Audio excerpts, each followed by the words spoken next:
Sejam bem-vindos a mais um Yelcast do Piauí! Para o mundo! E aí, que eu sou o Jones? Tudo tranquilo, graças a Deus, vamos que vamos! E tranquilo e favorável, né? É verdade. Graças a Deus. Um abraço a você que curte o nosso trabalho no YouTube, nas plataformas de áudio, no Spotify, em todas as plataformas digitais. O nosso muito obrigado, mas por favor, vai lá no YouTube. Você que está assistindo agora, te convido para dar aquele like agora já, tá bom? Dá o like, ativa o sininho. Se você não é inscrito no canal, se inscreva no nosso canal. Na nossa fanpage no Facebook também, já passamos lá dos mais de 30 mil seguidores. Então é muito importante também que você dê um like, compartilhe com a família, com os amigos.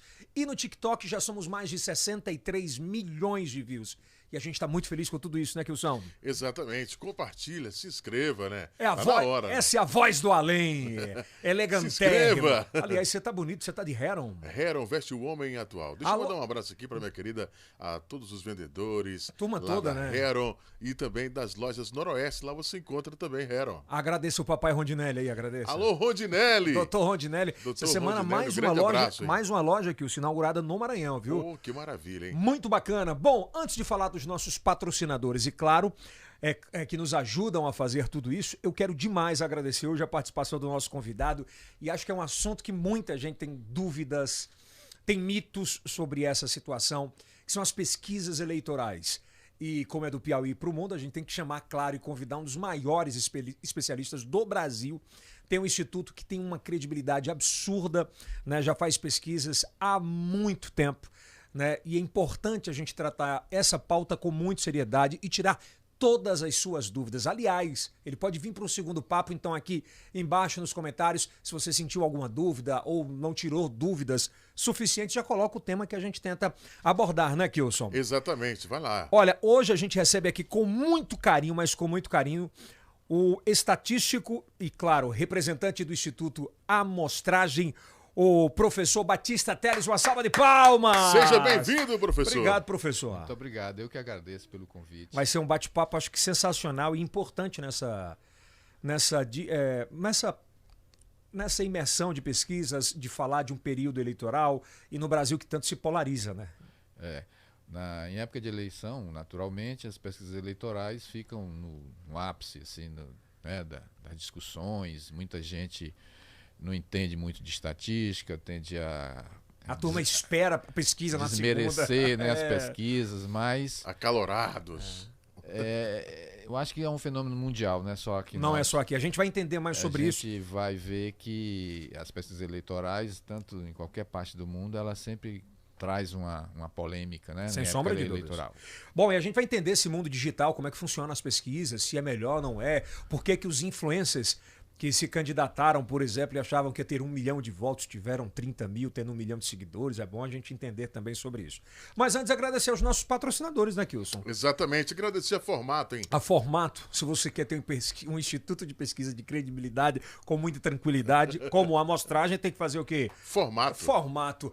Agradecer aqui a Imunizar, a maior e melhor empresa de imunização do meu norte do Brasil. Portanto, se você é empresário, se você é empreendedor, se você é dona de casa, se você... Faça uma pesquisa aí no seu prédio. Pra você ver se não tem uns ratos, umas baratas. Olha, e nessa época de chikungunya, a DC resolve todos os seus problemas. Aliás, a DC não, a Imunizar, tô trocando. A Imunizar resolve todos os seus problemas, tá bom? Agradecer a DC Energia Solar. Olha, em Teresina, aliás, no Piauí, no Maranhão, energia solar tem nome e sobrenome. E é DC Energia. Agradecer ao bolãodasorte.com. Muitíssimo obrigado. Deu green. Chama no Pix. É a sua fezinha. São mais de 7 anos de história aqui no nosso estado. Ao Grupo Texas e Texano que está com a gente, sempre firme e forte, né? Aqui com a gente. Ao Empório do Zeca, que é sensacional, né, Kilson? Empório do Zeca. A bomba. Aliás, bomba. A bomba já passa de 500 mil de views, a bomba lá do Empório, né? Do Empório, que o Corbucci foi lá e foi maravilhoso, sucesso absoluto. A Faculdade Bora Santo comer, Agostinho, né? O nosso muito obrigado.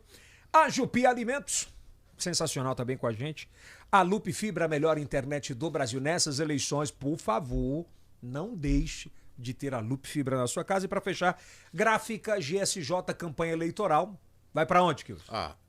Alô, Maurílio! Alô, Maurílio! GSJ. Maurílio é danado, né? Ele fura tudo, consegue chegar em todos os lugares. É isso aí. Valeu, Maurílio. Forte abraço. O que existe de melhor, de mais tecnológico no ramo da impressão, no ramo de gráfica, né? A GSJ tem, tá bom? Qualidade, credibilidade. Sensacional. Bom, recebendo com muito carinho, como já apresentei, o nosso querido professor Batista Teles. Uma salva de palmas. Obrigado pela participação. Professor, você é filho de quem? Mora em Teresinense? Conta um pouquinho assim da sua história. Pois é, meu nome é João Batista Mendes Teles, completei agora 69 anos, dia 5 de junho. Olha, feliz aniversário. Feliz aniversário, parabéns. Sou parnaibano, filho de João Rezende Teles, marido de Socorro Mendes Teles.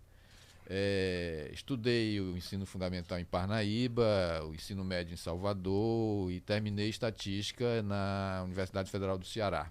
Seus pais gostavam, professor, de... Não, eu fui um ponto fora da curva da família. Estudei em Ribeirão Preto e fiz pós a nível de especialização em epidemiologia, porque eu sou professor, fui professor, hoje eu estou aposentado na Universidade Federal do Piauí, na área de bioestatística, que é uma área assim, muito importante. Todas essas... Atualmente, por exemplo, que nós estamos saindo aí da pandemia, os modelos de estimação, tudo vem através da bioestatística, da epidemiologia. Então, ensaios clínicos que foram tão badalados nessa época, tudo vem da área da bioestatística. Mas desde muito novo o senhor era apaixonado por números assim? Não tanto. Eu acho que eu caí lá assim meio ao acaso. Eu penso, né, que você era um grande CDF, que adorava números, que fazia estatística em casa, sobretudo. Então, e quando eu entrei na faculdade, né, no início dos anos 70, o curso de estatística era um curso assim meio, sabe, o patinho feio, ninguém queria. E eu sempre tive a consciência de que o mercado de trabalho para estatística estava aberto. Então eu nunca tive dúvida de que eu teria, não era um advogado, não era um engenheiro, não era um médico, mas que a estatística era uma ciência importantíssima nesse contexto, né? Que hoje a gente vê. Hoje a universidade, e naquela época só tinha curso de estatística no Nordeste em Fortaleza e Recife. No Piauí não tinha, né? Não tinha. E hoje tem um bom curso na Universidade Federal do Piauí. Os meninos que saem de lá, embora seja difícil, por exemplo, meu curso entrava 30, formava 3, 4. Continua assim, porque é um curso difícil, mas o mercado está aí. Está aberto e na hora que os meninos vão... Aqui, infelizmente, não tem, mas quando vai para São Paulo é empregado na hora. E salários bons. E bons salários, né, em relação a algumas outras profissões. E hoje, com a tecnologia, né, de dados, ela cada vez mais está sendo importante as ciências estatísticas. Até porque existe uma maior exigência do mercado em termos de qualidade, de feedback imediato. Tudo, né? Hoje tudo tem que ser mensurado, tem que ser colocado a um mercado competitivo. Então as pesquisas de mercado, hoje as pesquisas estão com esse desafio da tecnologia, de usar a internet, de usar outros mecanismos que não foram aqueles que eu comecei, só a prancheta. Então os estatísticos têm um papel muito importante nas empresas de financeiras, de atuárias, de seguro, tudo isso tem estatística. Tudo é estatística. Tudo né? é estatística. A gente vai entrar, eu quero entrar muito fortemente também daqui a pouco nessa parte do digital, porque também é muito de métrica, de estatística, o que é que dá resultado, o que é que não dá, onde é que funciona, onde é que não funciona, e acredito eu que esses números tem um estudo sobre isso, de como é feito, né? Obviamente. Sim. Professor, e quando é que você começa a se interessar em definitivo por essa área de pesquisas em geral, e quando é que você resolve montar o seu próprio business assim?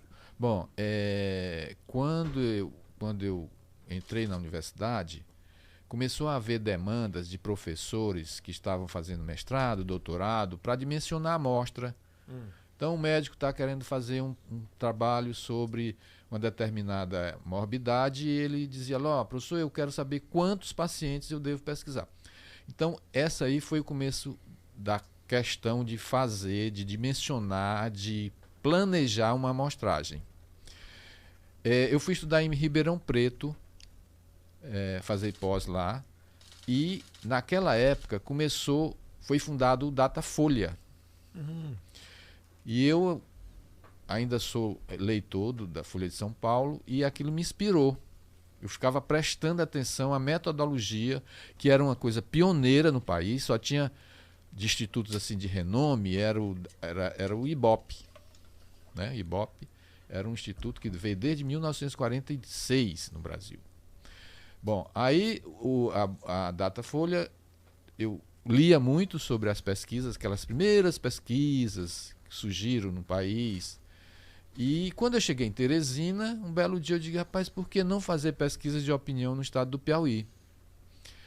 Isso era em 1985. Nossa! E a pesquisa, a primeira pessoa, o primeiro político, eu devo isso muito a ele, chama-se Freitas Neto, que foi uma pessoa que nem me conhecia e me deu a oportunidade, quando era prefeito de Teresina, de fazer uma avaliação da sua gestão. Como é que foi esse episódio assim?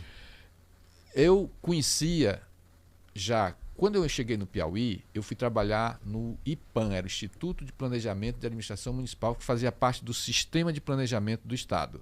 Secretaria de Planejamento, Fundação CEPRO, a PRODEP, que era de processamento de dados, e eu conheci lá um economista chamado Almir Bittencourt, que atuou muito tempo no Piauí, hoje ele é professor da Universidade Federal do Ceará. E o Almir, naquela época, era secretário de planejamento do Freitas Neto, que era o prefeito de Teresina. Foi o último prefeito indicado, né? E Almir, eu estou com esse projeto de fazer pesquisa de opinião, será que o prefeito não teria interesse de fazer uma avaliação da sua gestão? E o Almir falou que o Freitas Neto, ele topou na hora. Então foi a primeira pesquisa, né? E já entrou com polêmica, porque naquela época o Freitas Neto ele deu assim uma roupagem urbana a Teresina. As grandes avenidas ele arrumou, colocou jardins, né? E a popularidade dele foi muito alta. E os adversários caíram em cima, né? Não, isso não existe. Então foi a primeira polêmica de acreditar ou não na pesquisa. Aí veio a primeira eleição direta para as capitais. Aí você já tinha montado o instituto? Já tinha montado. Qual era o nome do instituto? Instituto Piauiense de Opinião Pública. Que ficou IPOP. Aí ficou IPOP, pelas siglas. Mas, legalmente, sempre foi amostragem, o nome de fantasia. Porque eu me lembro quando eu cheguei aqui, há 17, 18, tinha a história do IBOP e IPOP, né? Isso. E depois o IBOP, há uns 15 anos atrás, entrou com um processo que atrapalhava a marca deles. Eu me defendi no Rio de Janeiro e perdi. Mas foi bom porque o Instituto da Amostragem fica mais assim universal. E consolidou, né? E, por exemplo, eu tinha dificuldade de chegar lá em Pernambuco, o cara dizer, mas Instituto, pelo estereótipo, pelo preconceito que tem, Instituto Piauiense, então o Instituto da Amostragem ficou mais universal, né? Terminou sendo bom. Então foi isso. A primeira pesquisa eleitoral foi para a primeira eleição direta nas capitais, 1985. Já outra polêmica, porque naquela época, como eu tinha feito trabalho para o Freitas Neto, eu fiz para o candidato dele, que foi Átila Lira. E o Átila, naquela época, não registrava a pesquisa. Não? Não. Você fazia a pesquisa e publicava. E saiu em agosto, o Átila saiu na frente. Popularidade do seu apoiador e tal. E publicou. Na pesquisa seguinte, o professor Alferraz saiu na frente do Átila. Aí ele não publicou mais. E eu estava trabalhando para ele, fazendo sistematicamente. Bom, aí o que ficou na imprensa, na opinião pública, é que o IPOP tinha dito que o Átila ganharia. Então já foi uma primeira polêmica que durou muito tempo essa questão. Porque só ficou aquela matéria. Só ficou aquela matéria. Então ele errou. Isso em agosto. A eleição foi em outubro. E ficou, olha, ele errou. disse que o Átila ganharia e quem ganhou foi o professor. Então foi a primeira polêmica. Em todas as outras pesquisas, o Átila perdia? Perdia. Só que ele era meu cliente, ele não ia publicar, né? Mas nem você eu... entregava a verdade ali. Sim, e eu não ia dizer, não, ele está perdendo. Não é isso, né? Então... Desde o início já tinha umas pressões ou as propostas assim, não, você tem que alterar isso aqui. Não. Nunca, nunca disseram isso nesse início, né? Depois, alguns que não me conheciam, não que ele dizia alterar, mas você não pode botar aí a margem de erro, claro que não pode, né? Bom, então foi essa. Já começou com polêmica. E durou muito tempo. Eu passei uns 4 anos com essa pecha de que eu teria errado. E você tinha acertado? Eu tinha acertado.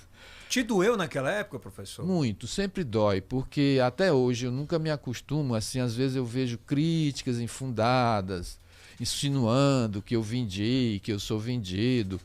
É sempre chato isso, né? Porque a gente faz um esforço imenso, vocês não fazem ideia a logística... Os bastidores, isso, né? De se fazer uma pesquisa. E hoje em dia está uma coisa assim muito séria, as pesquisas presenciais, por causa da questão da insegurança, né?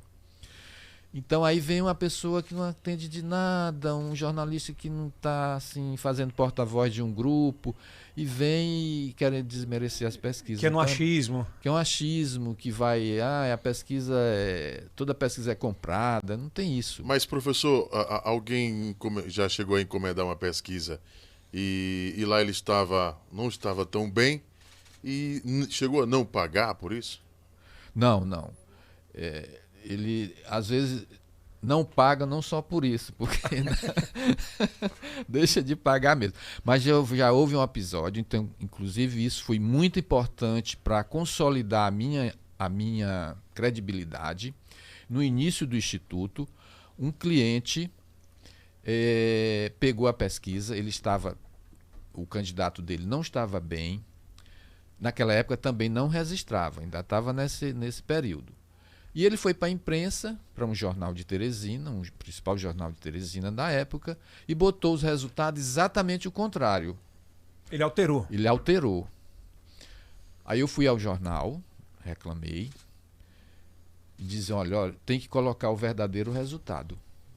E no dia seguinte o jornal botou o resultado. Claro que isso deu uma repercussão imensa lá no interior. Era um prefeito lá de um município. Deu uma repercussão tremenda. Lembro, mas eu gostaria de não dizer. Tá bom. Deu uma repercussão tremenda e isso, para a imagem do Instituto, foi muito bom. Ainda hoje, os políticos locais elogiam a minha postura de colocar o verdadeiro resultado, né? Então, começou por aí. A primeira polêmica, assim, de pesquisas que colocou um número que estava errado e o Instituto veio e esclareceu o verdadeiro valor. Professor Batista, naquela época, como era montar um instituto de pesquisa? Assim, existiam quantos? O Instituto Amostragem foi pioneiro nesse meio norte brasileiro. Muita gente, de certa forma, ficou cética que daria certo ou não. Eu tive assim a paciência, eu tinha consciência de que não seria um empreendimento que daria certo de imediato, né? Porque o mercado de pesquisa fora eleitoral no Piauí é muito incipiente, ainda né? Nossa economia é uma economia muito ainda que não é competitiva no sentido de que toda empreendimento, todo lançamento de uma empresa precisa de pesquisa. E às vezes até eu recebo muito solicitação de orçamento. Mas aí o empresário, quando vê, acha que não vale o investimento, não vale a pena, o investimento que é caro. Às vezes é via uma agência, aí o orçamento da campanha também já fica inflacionado, enfim. Então, no início, para lançar uma empresa desse sentido, que não existia em Fortaleza, não existia em São Luís, enfim, o Instituto Amostragem é um dos pioneiros, né? são 36 anos de mercado. Mas aí eu tive a paciência, eu era professor da universidade, aluguei a primeira pesquisa que eu fiz deu para alugar uma sala, comprar um telefone, comprar as cadeiras, aí foi... Então, naquela época já deu para isso, é porque já era caro, né? Era... Não, naquela época a margem de lucro era bem melhor. Entendi. Entendeu? Então já dava para você se capitalizar para 6 meses sem pesquisa. Fazia e ficava 6 meses. 6 meses sem pesquisa. Caramba! Naquela época, o meu funcionário era uma secretária eletrônica. Era só praticamente você? Só eu. Você ia na rua, professor, fazia... Não, eu era motorista, eu concebia a amostragem, né? Eu pegava meus alunos, treinava e distribuía no meu carro, nos bairros de Teresina, recolhia esse pessoal, tabulava na mão. O primeiro computador que eu comprei, naquela época, no Brasil, tinha reserva de mercado. Tinha um computador chamado Prológica, fabricado no Brasil, que os militares só permitia esta empresa fabricar. Então, um primeiro computadorzinho eu comprei nas casas pernambucanas. Aí pedi para um menino muito bom que estudava física na Universidade Federal, conceber um programa para mim rodar as pesquisas, né? Aí digitava... Tipo Word. Era um programa... Excel, Word? Era um Fortran, era uma linguagem que já nem se utiliza mais. Era mais nas universidades. Não tinha Word. Então, foi assim. Era no suor mesmo? Era no suor mesmo. Era no dedo e depois com esse computador, uma impressorinha, e aí foi indo. E foi criando o nome? E foi criando o nome. Em 1996 eu fui para minha sede própria, que ainda hoje funciona, ali na Pissarra, Rua Santa Catarina. E hoje eu trabalho no Maranhão, trabalho no Ceará. Você atende quantos estados? Geralmente eu trabalho mais frequentemente no Piauí, Ceará e Maranhão. Mas já trabalhei naquela região ali de Juazeiro, da Bahia, Petrolina. Até para desmistificar, né, que os caras fazem o Instituto da Amostragem, ele só faz política? Não. A gente faz pesquisas de mercado, pesquisas de mídia, fazemos também pesquisa quantitativa, qualitativa, né? E estamos nessa área aí querendo trabalhar mais, ainda não dominamos muito a tecnologia dessas pesquisas via internet, online, telefone, que com a pandemia a tecnologia está muito avançada nesse sentido. Vai, Wilson. Professor, existe uma dúvida muito grande, os piauienses, principalmente os teresinenses. O IBGE aponta 800 mil habitantes Teresina, capital do Piauí. Você que está assistindo em outros estados. O que, de fato, outras pessoas falam em 1 milhão de habitantes? Qual é o dado real disso? O dado real é do IBGE. É porque as pessoas têm uma impressão... Porque a grande Teresina é uma coisa. O entorno de Teresina, Pico, Altos, União, Demerval, é uma coisa. A Teresina mesmo, a capital, tem cerca de 860 mil habitantes, se eu não me engano. Então ela ainda... Vamos ver como é que vai ser o censo, se ela vai chegar a 900 mil.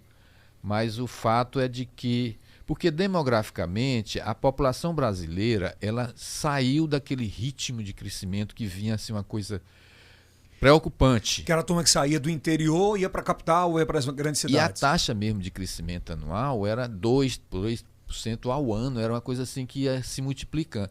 Então a taxa de fecundidade caiu, a mortalidade infantil caiu e o crescimento da população brasileira diminuiu muito. Inclusive a preocupação dos demógrafos, ela não pode cair muito, senão ela não chega no ponto de se reproduzir. Como tem, por exemplo, alguns países da Europa que está em população envelhecida. Quase não nasce mais criança. O Brasil está nesse caminho? O Brasil está nesse caminho, só que ele vai demorar mais, porque o ritmo que ele vinha era tão grande que a taxa de crescimento dele vai demorar. Mas se ele permanecer nesse momento, nesse ritmo, ele vai chegar aqui a 20, 30 anos, que a população a população brasileira, a população de 60 ou mais anos de idade, já está uma proporção muito alta. Professor, nessas últimas pesquisas, por exemplo, que você fez aí nos últimos 20 anos, o brasileiro tinha em média, quantos filhos e hoje nas últimas... Ora, era 5,5. Na última... 5,5 filhos. Era. Há quanto tempo? Isso há 30 anos atrás. Por exemplo, outro indicador demográfico é o número de pessoas por domicílio. No censo de 2010 era 4,1. Vamos ver como é que está agora, né? Então, a população brasileira está passando por esse processo de envelhecimento. A taxa de crescimento de natalidade está caindo, né? E a qualidade de vida está melhorando, a sobrevida está melhorando, né? Então as pessoas estão vivendo mais e isso faz com que a população de 60 ou mais anos de idade, que é o que a gente chama, que é o parâmetro, né? Tá Mas aumentando. hoje em dia, em 2022, a média, vocês têm os últimos estudos mostram o quê? Quantos filhos ou quantas pessoas por residência? Bom, a gente precisa saber com o resultado do IBGE que vai sair, né? Porque o censo demográfico, infelizmente, o censo demográfico era para ter sido feito em 2020, porque nós temos no Brasil uma tradição muito boa de censo demográfico, desde o Império que nós fazemos censo. Desde o Império? Desde o Império. Caramba. Só houve, e é por uma convenção internacional, que o Brasil faz parte da ONU, o censo demográfico tem que ser feito em todos os países que fazem parte desse conjunto de países da ONU, de 10 em 10 anos, nos anos terminados em 0. Só houve interrupção no governo Getúlio Vargas, por causa daquele tumulto, do tumulto político, no Collor e agora, 2020. Isso dá um prejuízo para o país em termos de planejamento, porque o censo demográfico ele dá um retrato do país, em termos de estatística sociodemográfica. A gente vai saber quantos homens, quantas mulheres, quantas crianças, qual é a população economicamente ativa, qual é a taxa de fecundidade. Tudo isso. Tudo isso. E para os planejadores, para o pessoal que faz planejamento, isso é essencial. E, inclusive para a gente que faz pesquisas outras, porque isso faz parte da nossa base de dados para planejar uma boa amostragem. Bom, vamos começar agora com as perguntas mais quentes que agora o sim, hein? Bora lá, hein? Professor, eu quero começar fazendo uma pergunta. Eu quero tentar imaginar isso, montar na minha cabeça e na cabeça de quem está assistindo. Como é que se dá o pontapé e como é que se inicia uma pesquisa? Mas eu digo didaticamente. Reunião, coloca quantas pessoas, como é que funciona. E a gente usa, por parâmetro aqui, vamos usar Teresina, uma cidade com quase 800 mil habitantes, ou quase 900 mil habitantes. População flutuante, acho que chega a 1 milhão. Isso. Deve chegar a 1 milhão. Como é que funciona didaticamente uma pesquisa eleitoral? Bom, a pesquisa eleitoral, ela começa com a demanda do cliente. Quero saber. Porque a pesquisa eleitoral não é só a intenção de voto, né? Ela tem muitas outras variáveis. Então, o partido político quer, olha, eu quero saber como é que está a minha imagem, como é que está a minha aceitação, como é que está a situação do meu partido. Isso é um briefing. É um briefing. Certo. Mas as perguntas nunca são iguais. De pesquisa para pesquisa ela muda. Ela muda em função dos objetivos, né, desse briefing. Então, começa aí. Aí eu monto um questionário, submeto ao cliente para saber se aquele questionário vai atingir os objetivos que ele quer. Aprovado o questionário, eu vou fazer o planejamento da amostragem. O que é que consiste isso? É saber o tamanho da amostra. O tamanho da amostra depende de quê? Da margem de erro, do nível de confiança da pesquisa. Por exemplo, se eu quero 400 entrevistas em Teresina, essa margem de erro é de 4,8. Se eu vou fazer 1.000 entrevistas, isso cai para 3. Se eu vou fazer 2.000 pessoas, o nível de confiança de 95%. O que é nível de confiança? A gente ouve muito falar.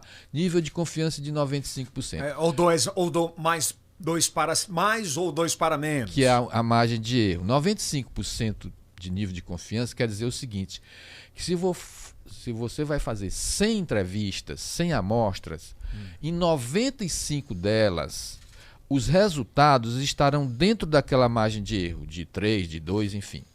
Né? E 5 delas pode sair dessa margem de erro. Lembrando sempre que a pesquisa ela é um instrumento probabilístico. Aquele número está em função dessa dança e da margem de erro, né? Para mais ou para menos. Então, o planejamento passa por isso. É claro que isso tem um custo. Se eu vou fazer 400 entrevistas, é um custo. Se eu vou fazer 500, é outra. Por quê? Porque vai ter mais gente envolvida naquilo. Eu vou pesquisar. Uma pesquisa, por exemplo, para 1.000 pessoas aqui em Teresina. Você coloca quantas pessoas nas ruas? Eu coloco a minha... de 800, por exemplo, que está acontecendo, são 10 pesquisadores, 2 supervisores. Né? Esse supervisor, desculpa,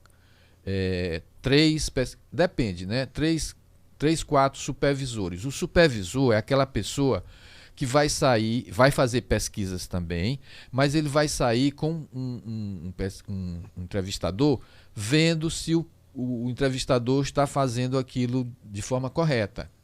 Porque geralmente, em Teresina, eu pego os novatos, os pesquisadores novatos. Sempre está chegando jovens lá, universitários, se inscrevendo para ser pesquisador.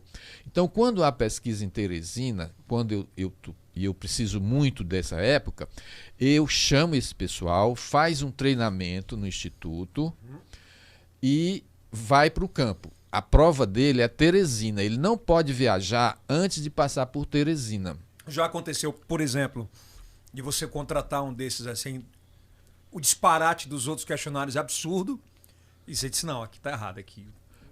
Tem. Porque tipo, o cara tem uma tendência, aspas, política e diz, não, eu vou responder pelo cara. Já É interessante perguntar isso.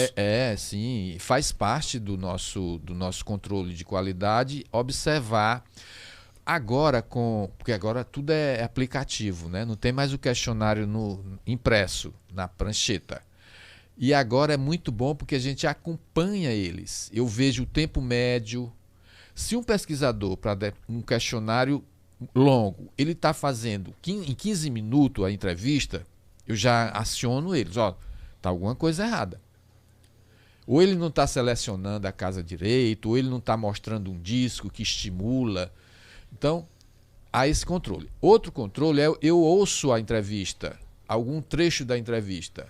Por exemplo, as entrevistas são gravadas em áudio também? Sim. Esses aplicativos, ele traz a gravação. Né? Ele permite eu ouvir. É como se fosse uma contraprova. Isso é bom. É ótimo. O pesquisador bate na casa que tem o cartaz do candidato ou não? É orientado para não bater, certo?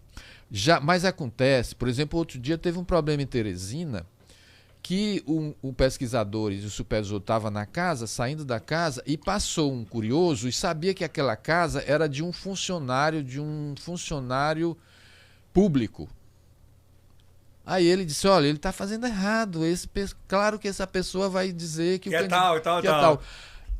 Sem saber, mas os pesquisadores não sabiam disso. Aí, com essa informação, ele já tentou filmar, fotografar para desmerecer o trabalho do Instituto. Voltando aqui para esse tema, eu achei interessantíssimo, eu não sabia disso.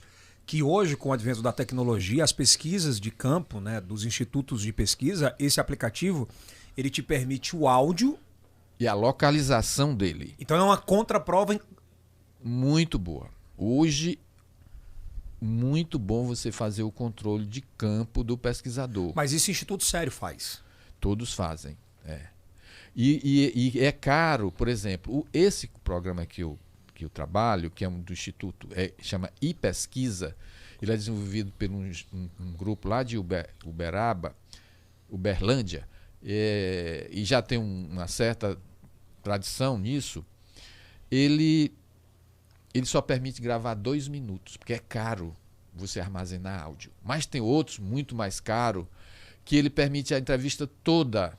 Então eu pego um determinado trecho da entrevista que eu acho básico, que, por exemplo, a intenção de voto, no caso da pesquisa eleitoral. Eu vejo se ele está fazendo... Porque o pesquisador, nesse treinamento, eles são treinados, que é uma coisa difícil, porque com a medida que eles vão ficando mais hábeis, eles tendem a improvisar a pergunta. É por isso que você pega a meninada nova. Exatamente. Eu sempre estou renovando, né? A orientação é que para ele ler a entrevista, a pergunta, que está exatamente como está redigida. Vamos lá, me faça uma como se você estivesse me perguntando sobre determinado assunto. Como é que é feito isso? A intenção de voto? Por exemplo, XYZ não precisa falar, candidatos. A intenção de voto espontânea, por exemplo. Se a eleição fosse hoje, em que o senhor gostaria de votar para governador? Aí o pesquisador diz assim, quem que o senhor vai votar para governador? Ele já fez errado. Ele não fez. Se a eleição fosse hoje, em quem o senhor gostaria de votar para... Essa é a pergunta. Essa é a pergunta que ele tem que repetir isso. Ele não pode... Porque se você fizer a pergunta de um jeito, ele faz de outra, vai dar viés. Em quem o senhor vota para governador? Aí já é uma outra situação. Já é outra história. E aí você grava justamente essa parte que é mais importante. Exatamente. Eu estou ouvindo o que ele está dizendo. Aí eu já... Olha, você não está fazendo a pesquisa direito. Esse tipo de gravação, ela pode ser disponibilizada para o cliente em algum... Pode, é um direito do cliente. A ABEP, a Associação Brasileira de Empresas de Pesquisas, que a gente faz parte, é um dos únicos institutos, talvez, do Nordeste, desde 94, que nós somos associados, que congrega todos os grandes institutos do país. Tem o direito do contratante, tem o direito do instituto e tem do respondente. Então, todo o material de campo é do contratante. Então, se o contratante dizer, olha, eu quero ver o seu banco de dados, eu não sabia disso. Se você me disponibilizar seu banco de dados com a localização do pesquisador, ou se ele foi lá naquele bairro, se ele está fazendo a pergunta direito, está lá.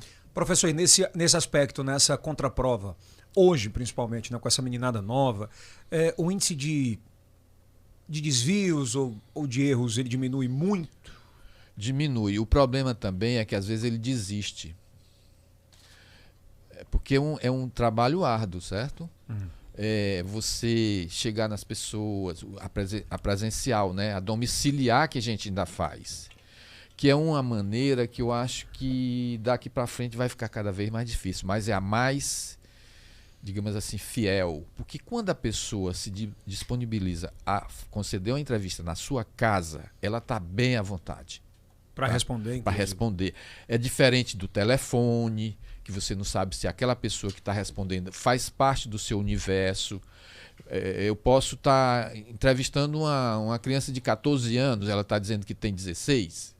Mas sabe qual é das perguntas que eu mais escuto? É interessante perguntar sobre isso. Acho que a gente já ouviu muito que eu nunca fui entrevistado pelo Instituto de Pesquisa. Você já ouviu muito isso? Eu nunca fui. Eu também nunca fui, não vou mentir. Eu não vou mentir. Pois é. Por quê? É porque é um fator aleatório, casual. Você já conhece alguém que tirou na Mega Sena? Não. É a mesma coisa. Boa. A Mega Sena, para você fazer 6, é uma chance em 60 milhões. A probabilidade. A probabilidade. Então, isso é matemática, é científico isso. Você faz lá uma análise combinatória, dá esse número. Agora, imagine a quantidade de possibilidades que eu tenho de entrevistar 800 pessoas em Teresina em 560 mil eleitores. Isso aí é 60 números, eu tirando 6. Dá essa chance. Agora imagine eu tirar 800 em 560 mil. É muito pouco provável. É por isso que essa história do mundo de nunca vi... Nunca fui. Mas, por outro lado, tem gente que já foi 2, 3 vezes. Às vezes, um bairro pequenininho, né? A possibilidade daquele domicílio cair é maior. Qual é a dificuldade, por exemplo, em bairros com uma renda per capita maior e menor? Qual é a maior? Muito difícil. Essa zona leste aqui, É muito difícil, você tem que escolher um sábado de tarde ou de manhã para chegar. Outra coisa também muito difícil é cada vez com a verticalização, você acessar um condomínio é uma coisa dificílimo. Um edifício é muito difícil, né? Então, essas dificuldades que eu estou falando, ao lado do problema da segurança. Nos últimos 60 dias, eu já perdi 3, 4 celulares que roubam. Caramba! Do pessoal. Fora a preocupação que eu tenho de sei lá, uma violência contra um... Tem bairros aí que não pode se entrevistar, por exemplo, entre 1 e 2 horas da tarde. Aqui em Teresina? Alguns bairros. Porque senão... Outra coisa, a violência está tão alta que as pessoas não convidam mais o entrevistador para entrar. Ele faz ali na porta. E na hora que ele está na porta, chega o elemento e tira. Nessas últimas pesquisas, um dos principais pontos é a segurança, a reclamação? É a segurança e a saúde. Então, tem esses desafios dos institutos de pesquisa. E outra coisa, a amostragem, ele não subloca veículo. Eu tenho, por exemplo, a Teresina tem motos. Então, um dos critérios bons é o entrevistador ser piloto habilitado de moto. E as motos são essas motos super cobiçadas que são as Bros. Então, é outra preocupação que eu tenho é da questão de levar as motos. É muito bom no interior. Tem reboque, que o pesquisador vai com reboque, o veículo do instituto, lá para um município. Nas pesquisas municipais é um problema. Tem município que os motoqueiros, os mototáxis de lá estão tudo viciados. Ou é de um lado ou de outro, aí ele tenta conduzir os pesquisadores só para aqueles locais. Então a gente tem que levar nossas motos para... Porque se for sublocar de lá... Não dá certo. E isso os números mostram. Na hora que você vê, você diz, não, tá errado aqui. Tá errado. E os pesquisadores percebem. Ele diz, olha, professor, não dá. Não é possível. O cara leva para o bairro que tem... Ele queria me levar lá para um bairro tal, entendeu? Mas isso aí já é passado, a gente já sabe. Assunto superado, né? A gente já leva nossas Mas próprias é muito motos. da experiência, viu? Não é de hoje, assim. Você está há 36 anos no mercado. Então é muito... Te dói, professor, por exemplo, ver toda essa sua trajetória, essa dedicação, porque isso é uma abnegação absurda. Verdade. Existe aventureiro na pesquisa e quando você vê assim, lhe dói? Já viu alguma pesquisa que você olhou assim e disse, não, esse cara não fez isso? O problema é que esse tipo de atitude termina por contaminar todo o setor, né? As pessoas que não entendem já vê uma pesquisa desse nível, com essa qualidade, aí generaliza, né? Então termina contaminando para todos. Mas isso é mundial? É mundial. E, em particular, no país hoje, por exemplo, há uma diferença. Outra coisa que é importante esclarecer é que há umas diferenças. Mas o Instituto está dando resultado, o outro está dando outro. E no país, hoje, principalmente na corrida presidencial, está tendo muito essas distorções. Tem que ver o seguinte: qual foi o método? Por exemplo, as pesquisas por telefone está dando um resultado. Vamos tem problema citar nome? Não, pode falar. Por exemplo, as pesquisas eleitorais presidenciais, por telefone, a distância entre Lula e o presidente Jair Bolsonaro é menor.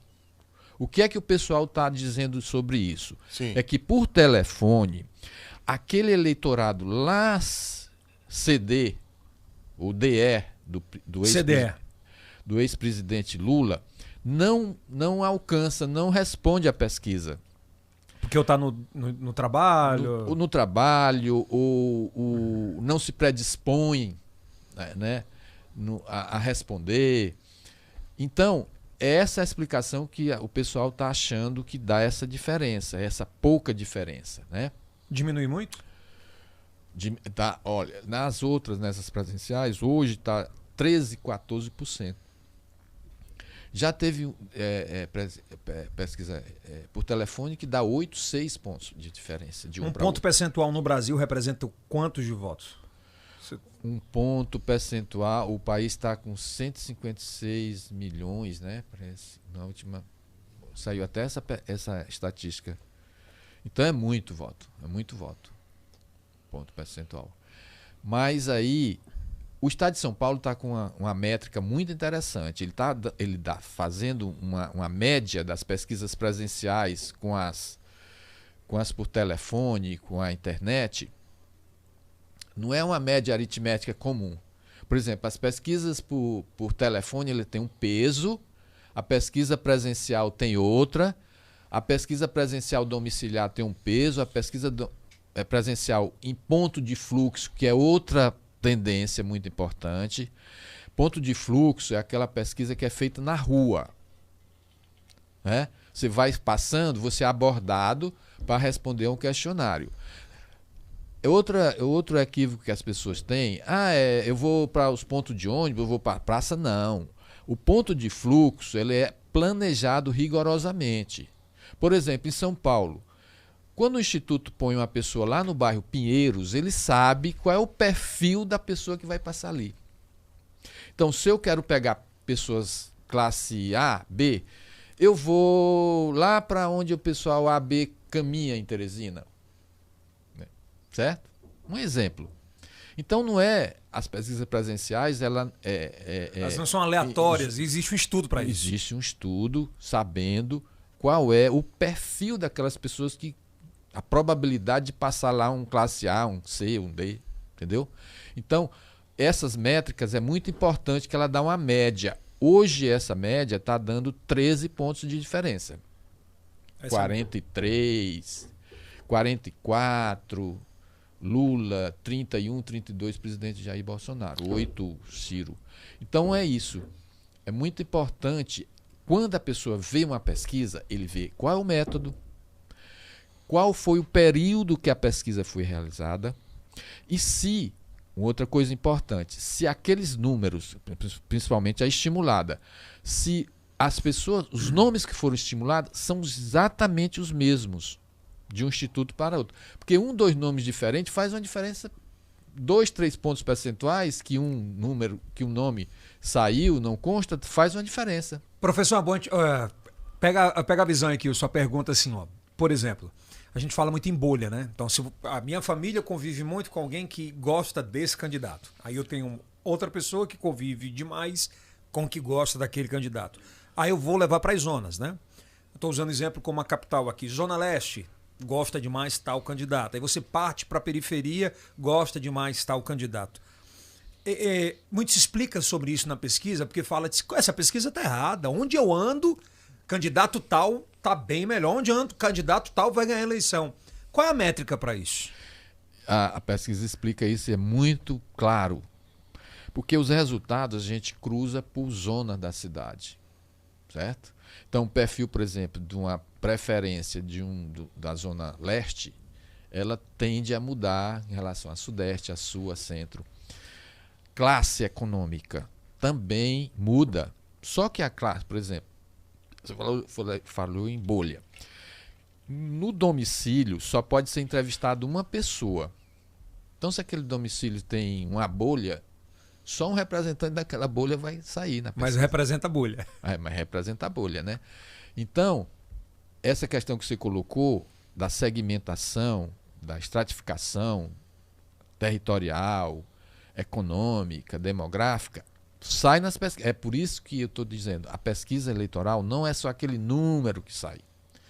Para os analistas, é muito importante ele ver essas nuances. O candidato tal, ele é melhor entre os homens, ele é melhor entre os jovens, na pessoa que tem uma escolaridade maior, que tem uma renda maior, que mora na Zona Leste, na Sudeste. Então, isso tudo é importante para o analista, para que ele indique quais são as decisões que devem ser tomadas para aquele candidato melhorar naquele segmento. O pesquisador vai ao shopping, por exemplo? Não. Se for presenciar, se for em ponto de fluxo, ele pode ficar numa área próximo do shopping. Mas não entra. Outros tipos de pesquisas entram porque, por exemplo, o dono do shopping quer saber... Não é eleitoral. Não é eleitoral. Ele não pode entrar. Não só no shopping, em qualquer outro. O pesquisador não pode entrar sem autorização. Professor, hoje, se a gente criar aqui uma pirâmide, né? Classe A, classe B, classe C, classe D, classe... em São Paulo é E. Aqui pra gente é E, né? Nessa base, por tudo que o senhor tem visto aí, o que é que tem funcionado entre Bolsonaro e Lula no país pelos estudos? Nessa Em termos pirâmide. de classe, a classe A, B é Bolsonaro. Assim, De 0 a 10. os empresários, o pessoal que trabalha profissional liberal, top, todo desse pessoal é Bolsonaro fechado, certo? Sem dúvida, né? Sem dúvida. É muito pouco provável você encontrar um... E eles difundem, né?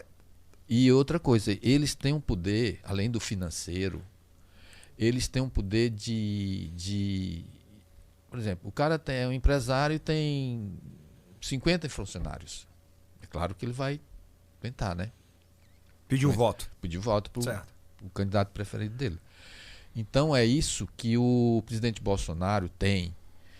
E é um fenômeno, essa questão, não é só aqui não, do Brasil, essa questão da direita.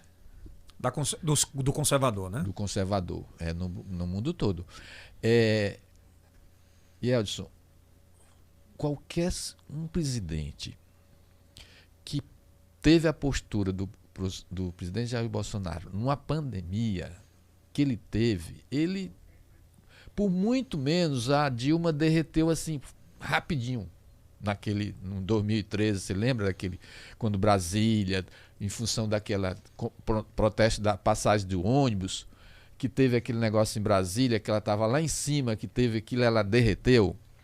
Pois o presidente Bolsonaro, no pior momento que ele teve 1/4 do eleitorado nacional com ele que não saiu dele. 1/4. Isso representa o que 1/4? É justamente esse da pirâmide UAB? E mais, porque ele entra mais, né? Além do AB, ele entra... Porque pela ABEP tem o C1 e o C2. O C1 é aquele que está entrando no B. E o C2 é o que está entrando no D. Então, outra coisa, ele entrou também e vai... Vamos ver as próximas pesquisas. Ele entrou naquele eleitor do Lula, daquele que recebia o Bolsa Família na época. Família, certo? Principalmente por a questão religiosa. Hoje os evangélicos estão assim fechados, quase fechados. Pelas pesquisas. Por quê? Por aquela pauta de costume, de moral, da família. Né? Então, o presidente Bolsonaro, no pior momento, ele segurou 1/4 do eleitorado dele. Hoje ele cresceu 7, ele está com 32. Então, é uma coisa assim, no outro dia eu vi um grande especialista de pesquisa dizendo, o Bolsonaro está acabado. Não, eu não acho isso. Ele vai resistir e quando chegar a campanha que vem chumbo grosso em cima do Lula, aí a coisa vai... Outra coisa, as redes sociais. O grupo do presidente Jair Bolsonaro usa as redes sociais de uma forma muito melhor do que a esquerda. Infelizmente, esse uso não é sempre ético, é fake news, sai do contexto aquelas imagens, mas isso funciona para alimentar a bolha dele que você falou. Historicamente, pelo que o senhor tem de estudos, né, são mais de 30 anos de pesquisas, hoje, no time que a gente está hoje, há 3 meses da eleição, você já viu, por exemplo, um candidato como o Lula que está hoje, ele definhar e o crescimento? Já vi, tanto a nível de governo quanto de prefeito. Qual é essa chave? Hã? Qual é essa chave? E hoje em dia tem mais um agravante, que é exatamente as redes sociais. O eleitor, porque a gente que vive nesse mundo pensa que o eleitor médio está ligado, faz parte da agenda dele a política. Não faz. Se você for lá na periferia e perguntar quem são os candidatos, eles não sabem. Não sabe. O grau de interesse pela eleição está em torno de 50% ou tem nenhum ou pouco interesse pela eleição. Agora tem um fator interessante. Isso para governo. Quando chega para a disputa presidencial, isso aumenta o interesse. Quer dizer, eu não sei se é questão que do presidencial é a visibilidade ou a discussão, isso já perdura há muito tempo, com a abertura do Lula, a prisão do Lula, Jair Bolsonaro. Eu sei que o grau, outro indicador disso é os indecisos. Os indecisos para presidente é muito baixo. Para governador, aquela que diz assim, nenhum desses está em torno de 18%. E é muita coisa. É muita coisa. Se você botar nenhum desses, como não sabe, não opina, vai lá para 25%. É um quarto do eleitor. É muita coisa. O que é que isso indica? Que pode acontecer tudo. Você falou uma coisa, professor, que é interessante a gente tratar disso. Por exemplo, nas eleições presidenciais e estaduais, qual é o perigo de você largar na frente e a vantagem de quem larga atrás na campanha? Bom, isso vai ter alguns fatores. Por exemplo, hoje, você falou aí, tem o pessoal que... Vamos falar de Piauí.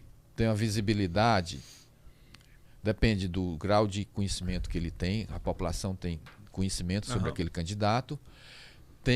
Porque a rejeição tem dois fatores. Um é a rejeição porque eu não o conheço, não vou votar na pessoa que eu ainda não tenho conhecimento dele, então não voto. E outra rejeição é que eu não voto nessa pessoa porque ele já foi testado, ele já assumiu um cargo e eu não gostei da postura dele, ele não preencheu uma expectativa, né? Então, essa pessoa, às vezes, ela tem uma rejeição alta, mas é porque na medida que vai ser da comunicação, falar a história de vida dele e tal, ele vai aumentando, né? Mas hoje tem as redes sociais. Hoje, a influência da pessoa, como ela se informa, antes era muito assim, a escola, a família. Hoje as redes sociais têm essa influência, né, de fornecer informação para o eleitor. A internet educa mais, por exemplo, do que a própria escola? Não é que ela educa, ela informa mais. Influencia Pronto, mais. A mudança é pro essa. mais ou pro menos. Menos. A internet influencia muito mais. Muito. É uma coisa tão clara. Você passa onde você passa, a pessoa está no celular, né? No interior, na periferia, Então, é isso que é. E outra coisa, ele se informa e ele decide cada vez, ele protela mais, cada vez mais, aproximando da eleição. É por isso que tem na reta final tem aquele que vem ao outside, que vem por fora e vai. Teve o Rio de Janeiro, né? Muito caso. Outra coisa, antigamente, quem eram as pessoas que tinham grande probabilidade de ser eleito eram os seus colegas de mídia. Os jornalistas, né? Que estavam todo dia na TV. Todo dia. Eles criavam uma boa imagem, então... A televisão era o Instagram de hoje. E hoje não, são os influencers, né? Tem uma... Mas, por exemplo, o influencer que tem 1 milhão de votos, 1 milhão de seguidores, ele vai ter 1 milhão de votos? Não, mas ele dá um up imenso, né? Depende também como qual a postura dele. Por exemplo, a Anitta, que declarou voto ao Lula, não ao PT, ao Lula em especial. Esse voto, essa declaração dela pode virar muita coisa para o Lula? Pode, principalmente, porque essa geração, ela é completamente diferente do que a gente percebia do jovem de 10 anos atrás. Ou de 4 anos atrás. Por quê? Esse jovem de hoje, o Lula é um velho. Ele não sabe a trajetória, aquela coisa da esquerda, do sindicalismo, da resistência ao sistema brasileiro, né, do militarismo. Ele não sabe. Tudo para ele é novidade. Então vem uma personagem dessa... Hipócrita e diz assim, ele é o popstar. Pronto, ele chama a atenção dele, ele presta atenção mais naquele personagem. Mas isso vale mais para determinada região do país, por exemplo. O Tiririca é um fenômeno. E continua sendo esse fenômeno de votos. Mas desistiu da candidatura agora, inclusive. Não, você falou se tem diferença. Eu acho que não, porque hoje em dia, com a internet, universalizou. Então, em qualquer... Nesse setor jovem, no caso da Anitta, ele tem uma influência totalmente, né? assim, integral. No país inteiro. É, No muito país forte inteiro. que ele falou, porque a Anitta, ela agrega um público, uma comunidade dela, né? Uma comunidade muito forte, diga-se de passagem. E aí, do outro lado, que tem o presidente Bolsonaro, ele também tem uma comunidade de conservador, que tem vários influencers com muitos seguidores, alguns que eram do lado dele deixaram, porque entenderam que, na opinião, na visão deles, que não funcionava. Mas se a eleição fosse hoje, a eleição é retrato, né, do momento, Isso. era difícil tirar essa eleição do Lula? Se fosse hoje, teria o segundo turno entre ele e... Teria segundo turno? Teria segundo turno. Há 30 dias atrás, a última pesquisa do Datafolha estava assim, na eminência de não ter, né? Mas, nos últimos levantamentos, embora dentro da margem de erro, o presidente Jair Bolsonaro teve uma variação de mais 1 ponto percentual e o Lula caiu 1 ponto. Certo? Dentro da margem. E o Ciro saiu daquele 8 dele, foi para 9. Então, isso daria segundo turno. Eu acho que a estratégia do presidente é exatamente ter segundo turno, para ele apostar no antipetismo, né? Uma forma dele superar. Embora as simulações de segundo turno, todos os institutos, presencial, telefone, todos dão O Lula ganhando. o Lula ganhando. E como é que o Lula e o PT solidifica isso? E como o Bolsonaro mudaria essa... Porque a gente tem uma crescente de 2 candidatos, né? O Lula, você vê que é um cara totalmente diferente do que ele era há 10 anos atrás, assim, em termos de fala, de cuidado. Ele tem um cara que ele escuta muito hoje, que é o Wellington, que tem mais que é mais antenado com o que a internet fala e tal. E o Bolsonaro não muda, ele continua na mesma pegada para fidelizar aquele 1/4 de eleitorado que você falou que na pandemia ele manteve, né? Mas eu acho que o Lula tem hora que ele fala algumas coisas que não deveria falar. E tem hora também que eu acho que o Lula ainda está em década de 80. Aquele sindicalista, sabe? Eu acho que ele subestima as redes sociais, né? Mesmo que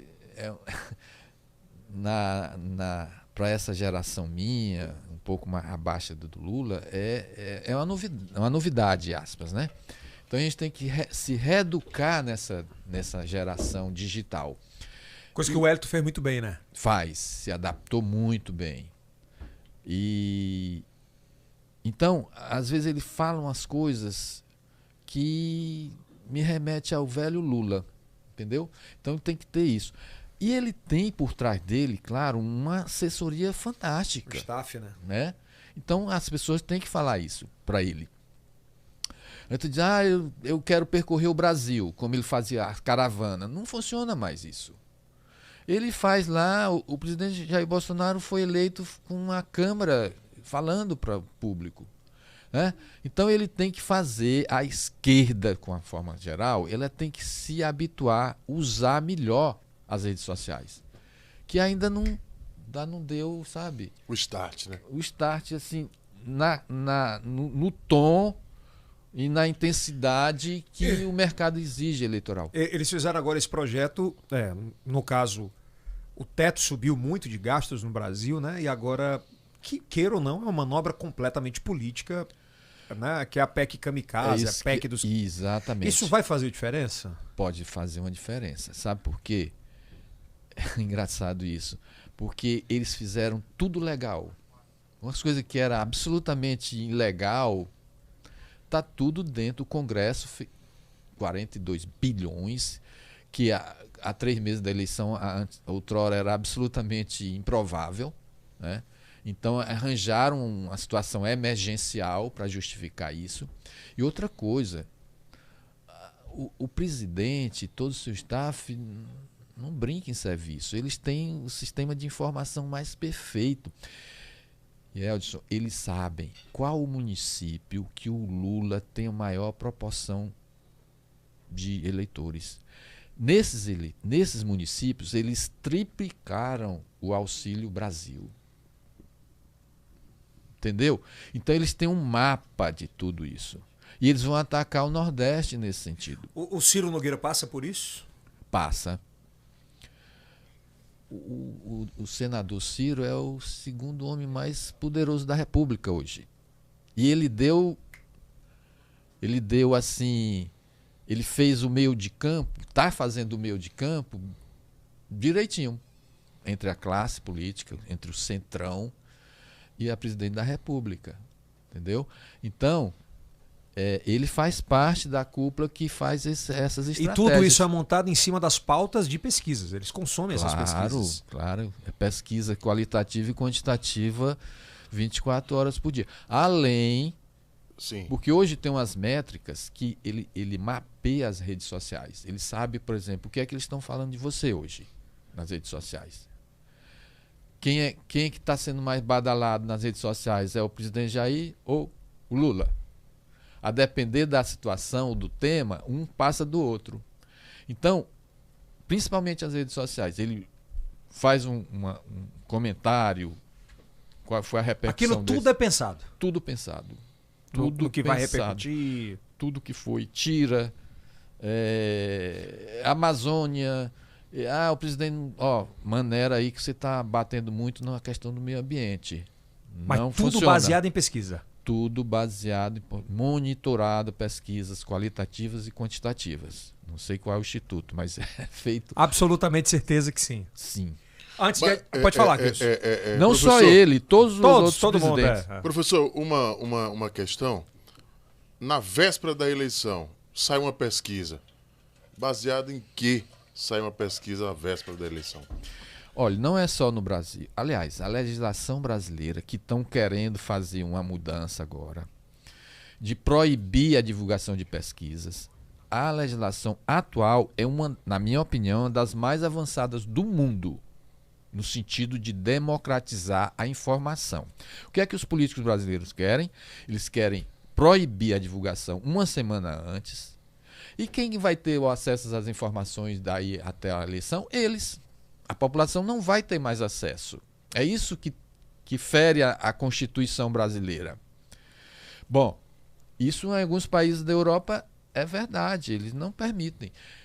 Qual é o mito que eu acho que eu tenho, durante todo esse tempo, eu tenho colocado que eu não acredito? Que a pesquisa vai fazer a cabeça do eleitor, quem está na frente vai ganhar porque está sendo divulgado. Inúmeras situações já mostraram que aquele eleitor, aquele candidato que está na frente, que foi bombardeado na mídia, que ele está com tantos por cento, ganhou a eleição. Não é isso. Tem a influência, claro, tem influência. Mas não é no peso que algumas pessoas acham, alguns políticos acham, de que a pesquisa vai influenciar e quem está na frente vai ganhar necessariamente porque foi divulgado que ele estava na frente. Entendeu? Principalmente hoje, que a grana é pública. Antigamente, o empresário não ia investir num candidato que estava ruim na pesquisa. A pesquisa tem uma influência fundamental, fatal, no ânimo do eleitor, do candidato. Na empolgação, na empolgação, na equipe dele. Precisa ter um equilíbrio emocional muito forte. Vamos para frente, vamos... Entendeu? Senão, o resultado da pesquisa... Sabe o que eu tenho escutado muito? E é bom esclarecer sobre isso. Eu tenho visto muitos comentários no Twitter, também no YouTube, que falam disso. Olha, mas geralmente no Brasil, quem banca essas pesquisas são bancos. É verdade. O porquê? Porque eles precisam saber quem é que tem mais chance de se eleger. Porque o Lula tem um foco na sua situação, no seu modo de fazer a política econômica do país. O presidente Jair Bolsonaro é outra. Então, eles sabem, o mercado quer saber qual é a chance daquela política econômica vir a ser... Mas isso significa dizer que ele está comprando a pesquisa? Não, ele quer saber a realidade. O mundo financeiro quer saber a realidade para ver qual é a chance de um determinado candidato vir a ser eleito. A política econômica muda ou não. Vai ser favorável ou não ao mercado. Ele não vai... O mundo financeiro, as financeiras, não está comprando pesquisa falsa. Pelo contrário, as pesquisas são caras. Até porque não é barato, né? Então ele... Uma pesquisa dessa para presidente gira em torno de quê? Hoje no país, do Instituto Amostragem, um questionário numa rodada estadual é R$60. Um questionário. Um questionário. Se você coloca 1.000, são R$60 mil. R$60 mil. Então, uma pesquisa dessa rodada nacional, ela custa 350, 320 mil reais. Então, o mundo financeiro, a Farias Lima, em São Paulo, ela não quer saber de dados errados. Pelo contrário, ela quer saber a realidade para ver se aquele candidato vai implementar qual a política econômica, se vai ser favorável ou não ao mercado. Bom, isso.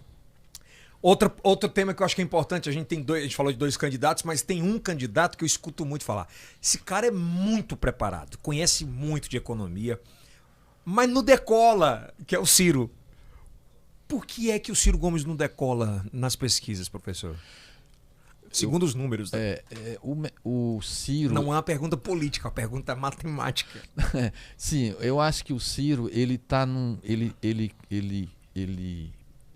trilha, quer dizer, o eleitorado, o Ciro é centro-esquerda, então ele vai atrás do eleitorado da esquerda, né? E esse espaço é ocupado pelo PT. Então ele tem dificuldade de entrar isso. No outro lado, por exemplo, o Ciro até outro dia era do grupo do PT, né? No seu estado, nacionalmente, ele ocupou cargos importantes no governo. Antes, ele veio do PSDB, ele foi ministro da Fazenda do PSDB, né? Então sempre foi neo-esquerda, vamos supor assim, centro-esquerda. Então ele briga por um eleitorado que já tem dono, que seria o PT, a esquerda, né? Então ele tem dificuldade. E outra coisa, inegavelmente, se você vê o Ciro, aí está faltando alguma coisa aí do marketing que faça com que ele seja aceito, porque em termos de preparação a gente sente firmeza nele. Aí tem a língua. Ele não tem papo, não. Ele joga os cachorros. Ele não tem o limite, né? Ele vai... Ele não tem o limite. E outra coisa também que eu achei, se eu fosse dar um conselho para ele, eu já teria dito, é o seguinte, ele veio ressentido com Lula. Eu acho que a estratégia dele é a seguinte, eu vou pegar o eleitor anti-Lula batendo no PT. É por isso que ele bate forte. É? Agora ele deu uma mudada, né? Ele tá batendo mais no... Pois é. Então, eu vou desconstruir o PT, vou bater no PT para me pegar esse antipetismo que foi que elegeu o presidente Jair Bolsonaro. Estratégia errada? Eu acho. Por quê? Pelos números. Porque não é política a pergunta. Estou falando sobre pesquisa, pelo que... Sim, as pesquisas mostram isso, que ele não sai dos 8%. Por quê? Porque o eleitorado mais consciente, que é o dele, que é o que presta atenção nele, que sabe que ele está falando... QI diferente, inclusive. Que ele está falando coisas consistentes, né? Ele tem dado, ele tem eloquência, ele tem conhecimento econômico. Ele é um cara preparado, sem dúvida. Entre os 3 ele é um dos mais? Ou ele é um dos mais. Eu acho que ele chegando lá era um excelente presidente. Ele é melhor do que, por exemplo, o Lula e o Bolsonaro hoje, como presidente? Tem algum dado de pesquisa que fala sobre isso? Olha, na qualitativa. Boa. Sim. É o seguinte, porque quando a gente fala é o melhor, a gente pensa no personagem, na pessoa, mas o presidente da República não é mais só ele, é o staff dele, né? O time. Então, o time dele eu não conheci, não sei qual seria o time dele, né? O time do Lula é bom, né? O time do Lula é bom porque eu me lembro, foi uma luta para o Lula chegar lá, né? Quando ele chegou, o Lulinha Paz e Amor, lá do Duda, ele não mudou a política econômica bruscamente do FHC, com o Palocci lá. Eu me lembro de petista reclamando, não sei o quê. Ele teve gradual, o bom senso de não mudar uma coisa que estava dando certo. No segundo governo já foi outra coisa. Uhum. Mas no início, ele teve o bom senso. Então, é isso que eu estou falando. O staff daquela época foi bom, né? Não mudou bruscamente. O Ciro individualmente, ele está no páreo. Assim, como personagem, tal, do discurso, do acervo de dados que ele tem, do conhecimento que ele tem, da experiência administrativa que ele tem. Ele fez um governo do Ceará, muitas coisas da infraestrutura do Ceará hoje ainda é da época dele, do turismo, é foda, viu? do turismo. Você tem que tirar o chapéu para ele, que é daquela muito foda questão hoje. de canal de abastecimento. Fortaleza estava assim numa situação caótica de abastecimento d'água. Ele fez aquele canal. Então, ele tem uma experiência administrativa muito boa. Então, respondendo, por que não sai dos 8? Dos 8. É porque eu acho que ele briga pelo ele nicho. Tá no terreno errado ali, né? Um nicho que já. Aliás, ele não tá no terreno. Ele tá no terreno dele, só que tem um cara muito maior do que ele. É verdade. E ele foi bater muito nesse cara. Ele devia ter dito, olha, eu sou bom porque isso. Claro que ele tem que bater em alguém. Mas ele focou exatamente em cima do PT. O foco dele foi isso. E a pesquisa estimulada? Eu queria que você explicasse pra gente. É claro que você já explicou lá atrás um pouco sobre isso, né? Como é que funciona a pesquisa estimulada? Bom, em termos de intenção de voto, tem 2 objetivos. Saber qual é a penetração, qual é a aceitação de um candidato. É você saber aquele candidato que está no topo da lembrança, né? Que é a intenção espontânea. Se a eleição fosse hoje, em quem o senhor gostaria de votar para governador? Em quem? O que ele disser, o pesquisador anota. Certo? Hoje, por exemplo, sai Bolsonaro para o Piauí, sai Lula, sai Ciro.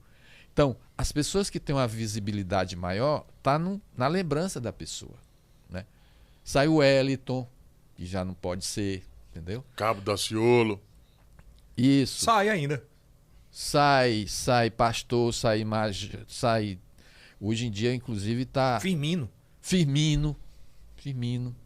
Então, a intenção de voto espontâneo é isso. Aquele que, independente de conhecer ou não, ele está na lembrança da pessoa naquele momento.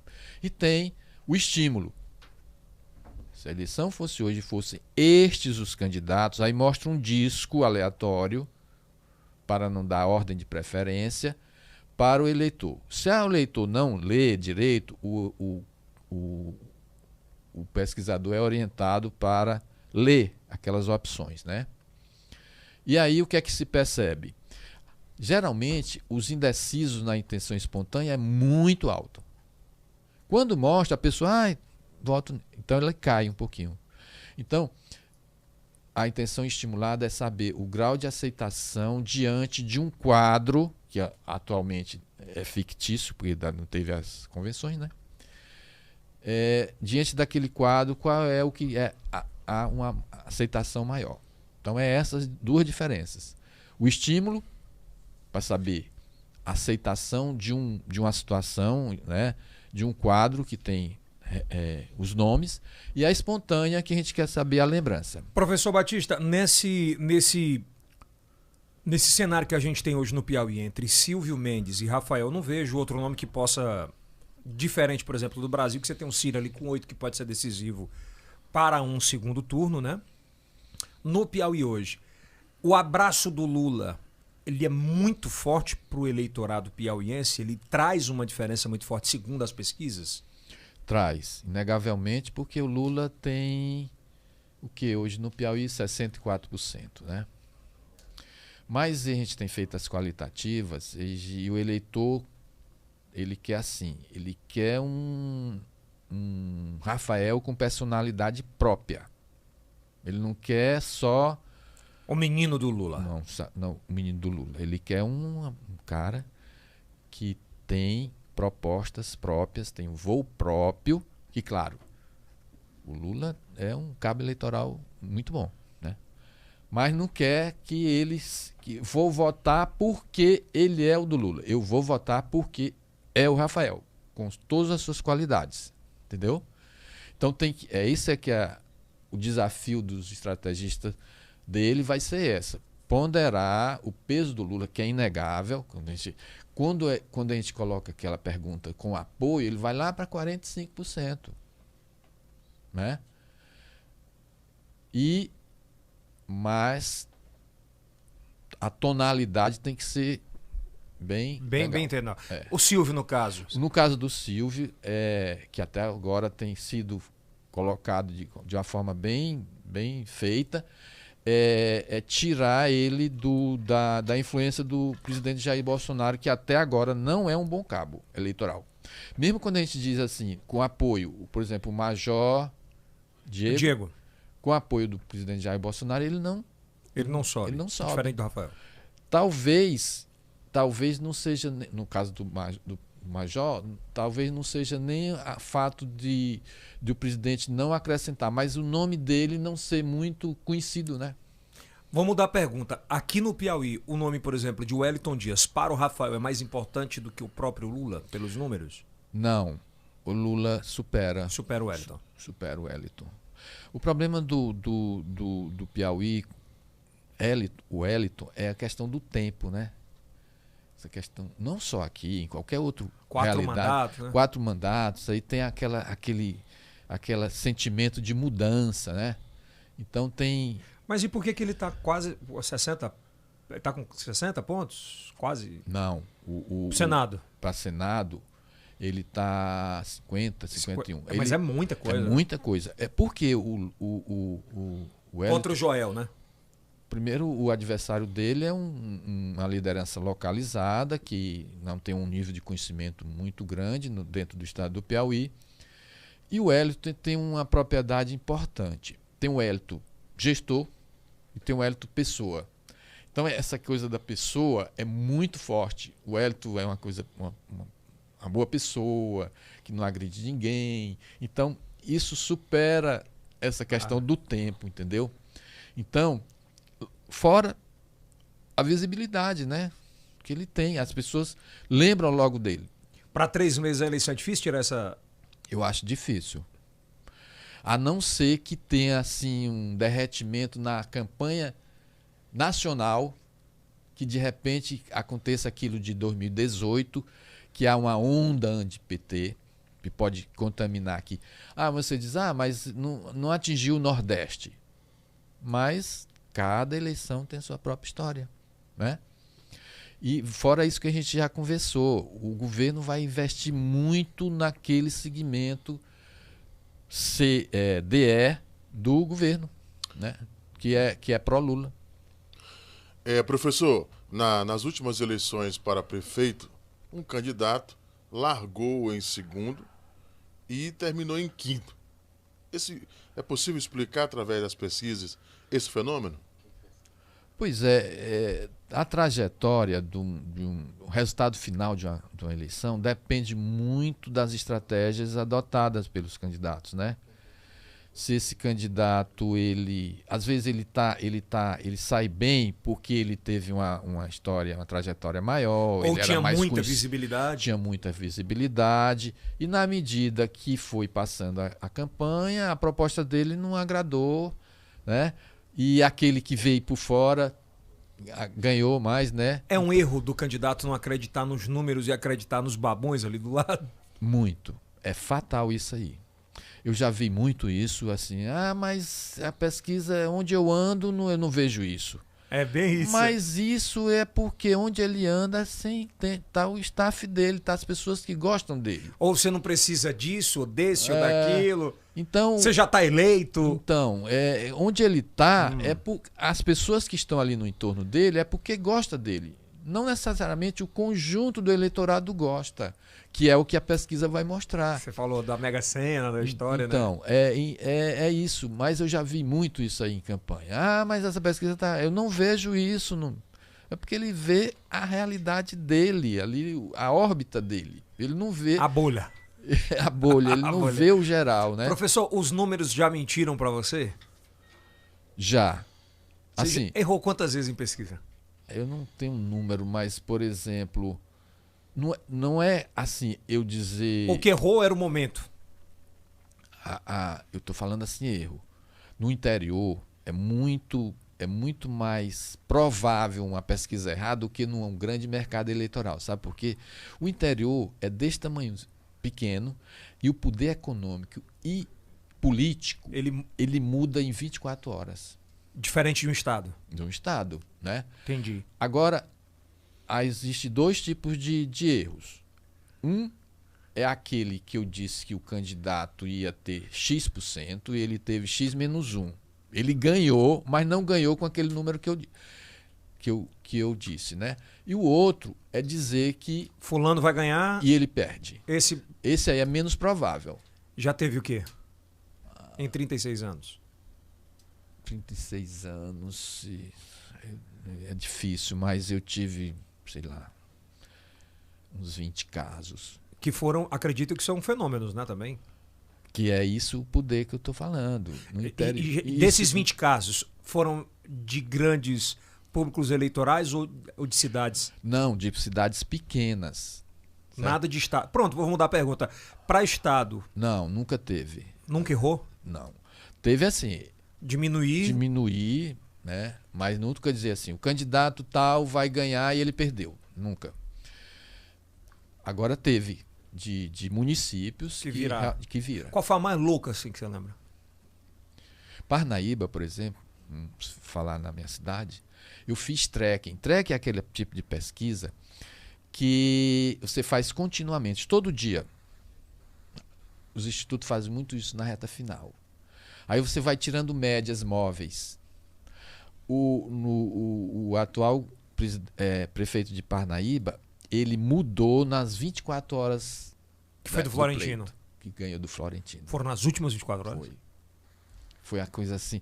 Os pesquisadores ficaram assim, professor, eu não estou entendendo, porque está mudando, mudou assim de um dia para outro. E qual foi esse fenômeno?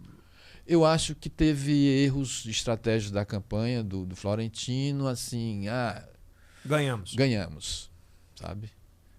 E o Monsanto é incansável.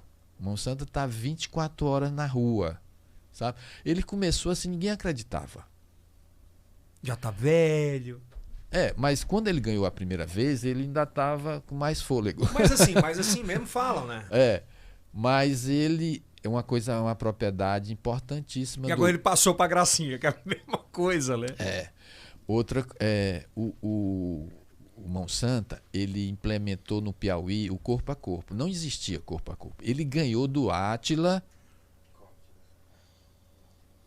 95% dos prefeitos estavam com Átila. Ele saiu corpo a corpo e virou. E prova que, mesmo em tempos do digital, o corpo a corpo...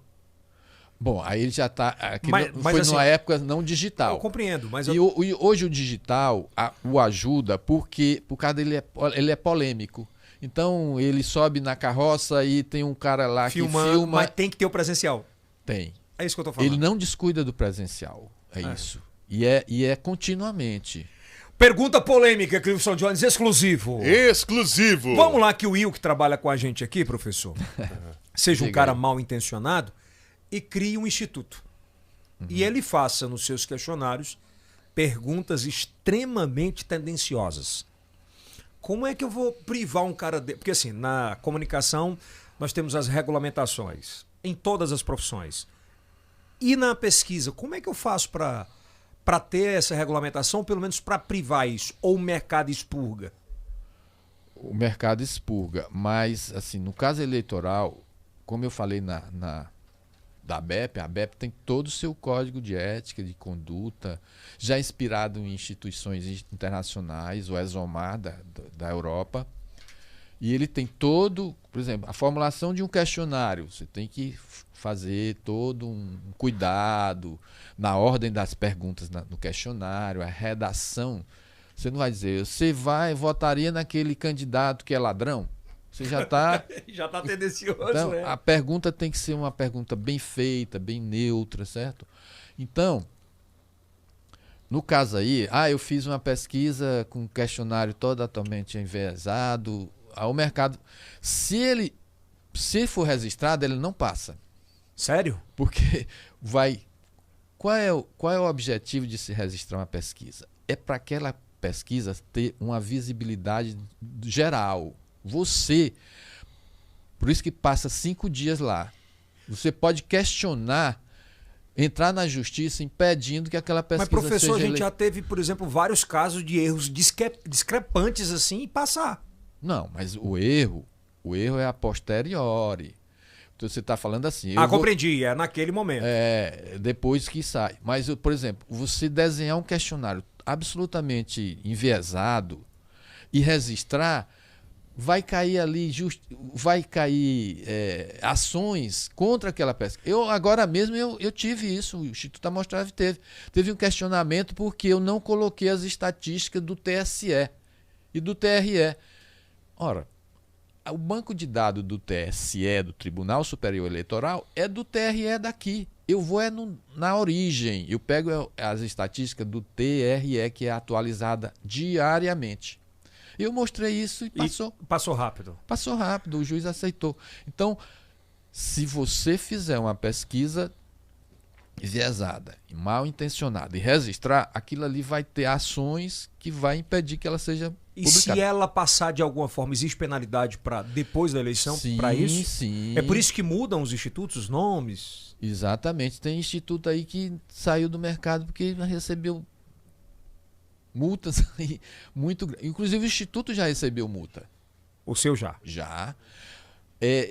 Agora assim, imagine, eu faço uma pesquisa não registrada, o cliente chegou lá no interior dele e foi para a emissora de rádio dele e divulgou. Aí o adversário dele entrou contra ele e contra o Instituto. Eu fui penalizado. Teve que pagar ou recorreu? Muito dinheiro, meu amigo. Sabe quanto é uma multa hoje? A mínima é 50 mil reais. Ela pode atingir 120 mil reais. É muito dinheiro. Então, por isso da responsabilidade. Muita responsabilidade. Por exemplo, nessa eleição que a gente está agora atual, né? Tanto para presidente quanto para estados, você acha que vai ter muito instituto de pesquisa aventureira aí que vai... Olha, sempre tem institutos. Em cada eleição aumenta o número de institutos, principalmente as municipais, né? As pesquisas nacionais, é muito difícil ter um instituto pirata, né? Instituto pirata? São os institutos que são feitos para, sabe? De última hora. De última hora, não tem uma tradição, né? Agora os locais, os regionais, isso pode aparecer, né? Em 36 anos, você fez pesquisa para alguém, foi para algum comício ou showmício ou participou da campanha de algum candidato? Não. Eu como pessoa, não. Inclusive, eu acho que isso contribui para a minha credibilidade, meu modo de ser como pessoa. Eu sou uma pessoa muito discreta, não gosto de... Sabe? O máximo que eu vou é explicar a pesquisa para o cliente ou então para o Porque a gente teve profissional. casos agora de gente se envolvendo na pesquisa, o proprietário do instituto. Não, aí é uma coisa lamentável. Você não pode... Você tem que ser absolutamente neutro entre a opinião pública e o cliente. Você está ali, você tem sempre em mente de que a eleição passa, o seu instituto fica e o Instituto Amostragem já trabalhou para todas as correntes políticas do estado do Piauí. Você não trabalha só para estado, para governo? Não. Todos esses personagens que estão em jogo, que estão aí na disputa eleitoral para o governador, são clientes do Instituto. Todos? Todos, sem exceção. Professor, eu acho que é interessante para a gente fechar, a gente fazer essa pergunta, porque hoje a gente tem os paladinos da moralidade na internet.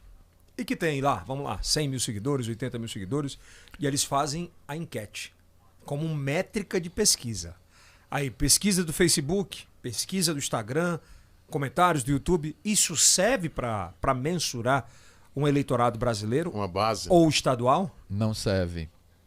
Inclusive, a ABEP faz essa diferença entre enquete, que é essa aí que você faz. Você pode fazer uma enquete aqui durante que você está no seu programa, as pessoas vão responder quem vota não vota. Isso é uma enquete, ela não tem valor científico. Ela não tem valor científico. Porque nem todo o mundo do eleitorado está lhe assistindo.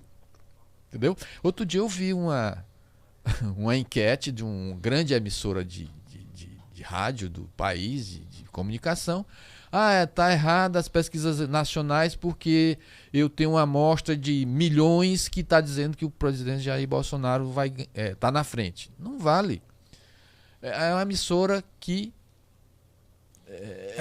é do lado do presidente. Centro-direita. É do lado do presidente. Foi a Jovem Pan. A Jovem Pan, a né? Jovem Pan. O público dela é do presidente, então logicamente que vai ter isso. Então tem a diferença da pesquisa científica e das enquetes, entendeu?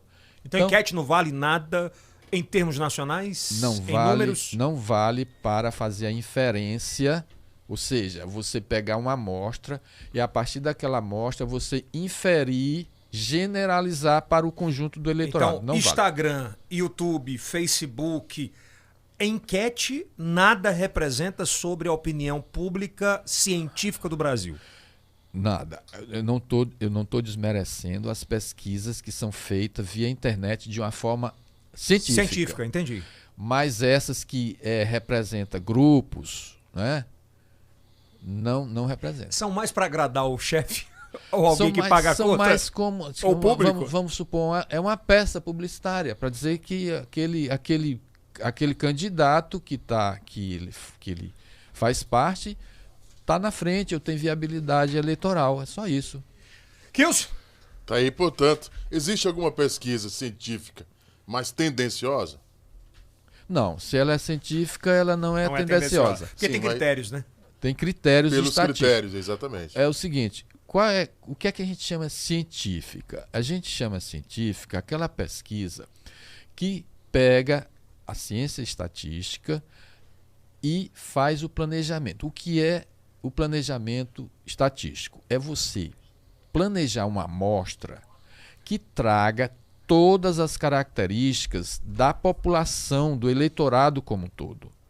Então eu não posso, às vezes as pessoas só questionam a cientificidade pelo tamanho da amostra. Eu não acredito nessa pesquisa de que 2 mil, de 3 só mil. tem 1.000, 3.000, que tem milhões. Não é isso. Esse pedacinho que a gente chama amostra, ela tem que ter as mesmas características sociodemográficas da população. Eu sempre falo isso. Por exemplo, o eleitorado feminino é 52%. Eu tenho que tirar da minha amostra 52%, 48% de homens. Eu tenho 16% de 16 a 24 anos. 16% tem que vir desse cedo. Eu tenho 40% até um salário mínimo. 40% até um salário. Então, é isso que é a cientificidade, um aspecto. O outro é como seleciona a pessoa. O ideal é que essa seleção seja absolutamente probabilística. O que é que significa isso? Sim. Que ele seja por sorteio. Infelizmente, você fazer isso probabilisticamente, todas as etapas da pesquisa, ela fica inviável do ponto de vista logístico. Eu tenho que selecionar município, dentro do município, a área, dentro da área, o domicílio, dentro do domicílio, o eleitorado, o eleitor. O que é que os institutos fazem? Eles selecionam o Instituto Amostragem seleciona o município, dentro do município eu já tenho os bairros, e dentro dos bairros eu seleciono o domicílio, ou então o pesquisador sai atrás do domicílio, e dentro do domicílio ele seleciona uma pessoa, aquela que ele tem o acesso mais rápido. Bom, essa pessoa não pode ser qualquer uma, tem que ser nesse perfil. Às vezes, quem o atendeu é uma mulher de 24 anos, ele vai lá no aplicativo, não, já entrevistei todas as mulheres que eu precisava nesse perfil. Então ele não pode entrevistar. Ele tem que ir para outra casa. Ele tem que ir para outra casa, ou então procurar uma pessoa daquela casa que caia naquele perfil, que a gente chama as metas. Ele tem que cumprir as metas. Impressionante, viu? É isso que chama cientificidade do critério. Tem que ter coisas criteriosas. Né? Mas dessa forma que você falou, professor, eu nunca tinha visto ninguém falar na internet basicamente como funciona. E eu acho que é importantíssimo esse esclarecimento, até porque aqui tem tempo hábil para a gente esclarecer e com esse time, né? Então, pronto, tá aí, tá definido agora. Isso, né? Sim. O que é enquete e o que é pesquisa, pronto. Agora eu quero saber sobre os números, dois aspectos que me causam muita curiosidade. Primeiro é que quando a gente lembra de audiência em televisão, a gente fala em Ibope, né? E hoje as redes sociais ela tem esse termômetro muito rápido sobre views, quem viu, quem não viu, como é. A pergunta é como é que funciona o Ibope? Curiosidade mesmo, pelos seus anos de pesquisa, pelo que você estudou e tal. E qual é a diferença daqui para frente, de 2022 para frente, entre o sinal de televisão e o link de internet e como eles se validam entre si? Bom, antes do fenômeno internet, existiam duas formas de a gente fazer a audiência o Ibope, né? No início do Instituto, eu fiz audiência, que era assim, eu colocava as pessoas na rua, no campo, né? E de 3 em 3 casas, digamos, esse salto que a gente chama salto sistemático, ele depende do tamanho da amostra e do tamanho da população. Por exemplo, um bairro é muito grande, eu tenho que saltar um maior número de casas, né? Então eu fazia assim, eu fazia seleção na casa, quando eu chegava na casa, o pesquisador, qual é o televisor que você está assistindo nesse momento? Canal tal. Aí ele anotava o horário. Então eu fiz estimativas naquele horário, qual era, se estava desligado ele anotava, está desligado o horário. Bom, mas o Ibope, o antigo Ibope, que não existe mais, ele fazia de duas maneiras. Nos grandes centros, São Paulo, Rio, Belo Horizonte, Recife, ele tinha um aparelhozinho, não sei se ainda tem, chamado People Meter. Ele seleciona uns domicílios e instala no televisor este aparelho. Ele dá um incentivo para aquela pessoa. E aquele aparelhozinho, na medida que a pessoa muda de canal, ele acusa, ele vai para uma central, né? É por isso que nos programas tem lá aquele monitorzinho que a produção fica olhando. Quem é que está na audiência, quantos pontos. Se a pessoa, por exemplo, aquela atração está dando... Tá rendendo. Ele dá mais tempo, né? Uhum. Se ela não está, ele sai. É por isso que aquele aparelho é vindo do People Meter.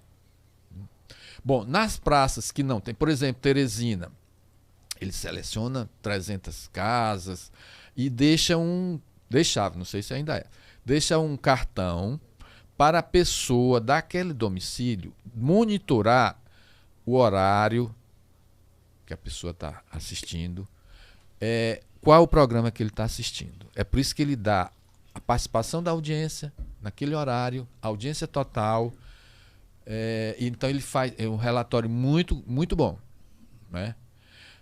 O Ibope acabou, né? Não sei porquê, uma marca assim fantástica. Eu acho que ele inchou muito, o custo dele era muito alto. Bom, hoje é o IPESP, que é feita pelos grandes executivos, os grandes, que é a Márcia Cavalari e outros executivos do antigo Ibope. Eu acho que ele pegaram...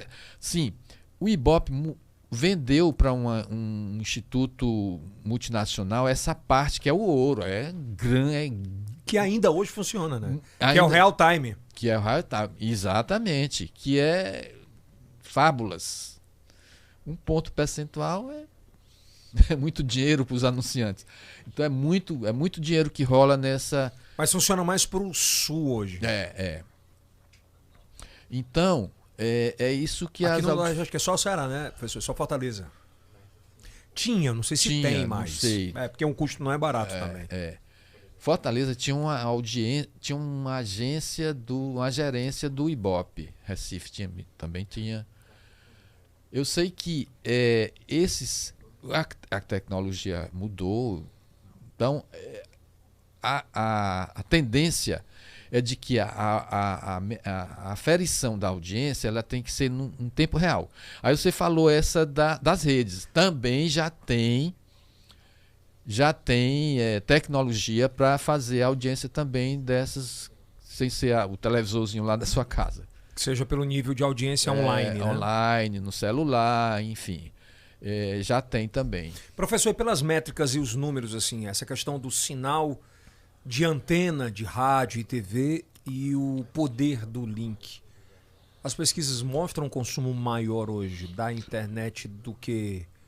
A tendência cada vez aumenta mais da questão que você está falando aí do link, né?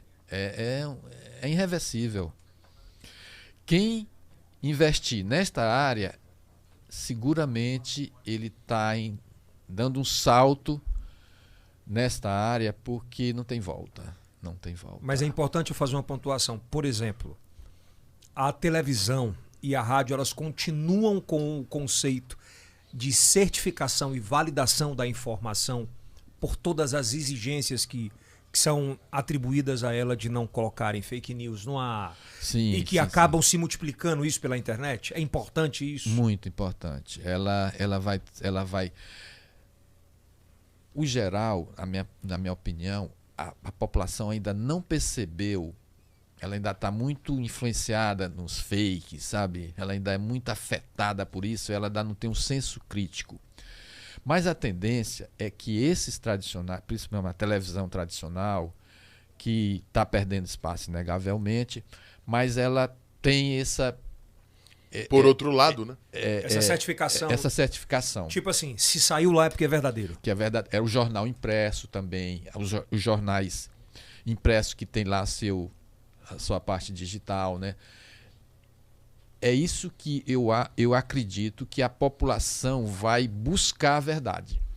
É entendeu? tipo, em miúdos, como a gente fala no interior, é que nem tudo que não tem a certificação a população com o tempo não vai acreditar, mas se é certificado por um veículo de comunicação Exatamente. que tem seus padrões de regras. Porque vai vulgarizar, vai chegar um momento que a pessoa não acredita mais, ela vai atrás da verdade. Do veículo. Ainda não estamos nisso, infelizmente. Infelizmente. Demora um as pouco pessoas, ainda, você acha, professor? Pelos números.